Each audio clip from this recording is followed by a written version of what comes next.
Deti svetla sú deti budúcnosti. Duše vyšších úrovní, ktoré sa inkarnovali na planétu Zem, aby podporili pozdvihnutie ľudstva smerom k vzostupu do vyššej dimenzie a priniesli na Zem modely a prístupy vyššieho vedomia. Ich začlenenie do spoločnosti prináša nové planetárne skúsenosti, v ktorých možno zdieľať a prejavovať spoločné zámery smerom k svetu mieru, lásky a svetla.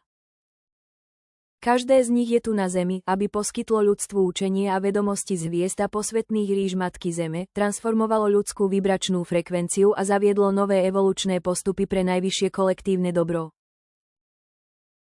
Indigové deti prinášajú vedomie jednotnej vízie, pozdvihujú ľudské vedomie prostredníctvom duchovnej intuície, napojenia jemných myšlienok na vyššie zdroje vedomia, telepatie, vnímania vibrácií na viacerých úrovniach a dimenziách a vertikálneho spojenia s kozmickou rodinou pôvodu. Kryštáľové deti prinášajú vnútorné uvedomenie srdca, zvyšujú citlivosť človeka v kryštáľovom srdci otvárajúcom sa v čistote a schopnosť transformovať sa do vysokých vibrácií čistej lásky.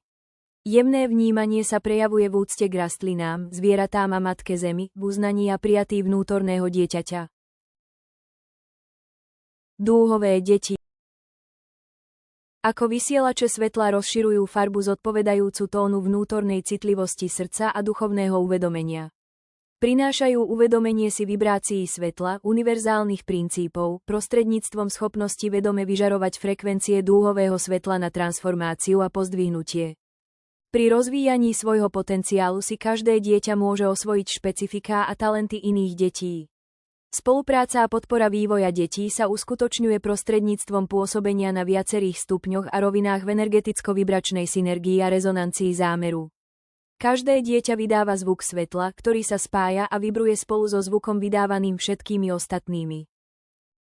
Keďže každé dieťa môže súčasne preberať vlastnosti a schopnosti ostatných, v skutočnosti neexistuje žiadny skutočný rozdiel medzi týmito tromi typizáciami, okrem rozdielnej schopnosti využívať a vyjadrovať svoj vnútorný potenciál. Všetky spôsoby uvedené v rámci typizácií sú funkčné a navzájom sa doplňajú v procese prebudenia, pričom účasť každého z nich je nevyhnutná pre vzájomnú podporu. Táto typizácia je špecifickým návodom pre rodičov, učiteľov, vychovávateľov a všetkých, ktorí s nimi chcú zodpovedne komunikovať, aby rozpoznali ich príslušnosť a zároveň rešpektovali ich charakter, schopnosti a povolanie zodpovedajúce ich životnému poslaniu.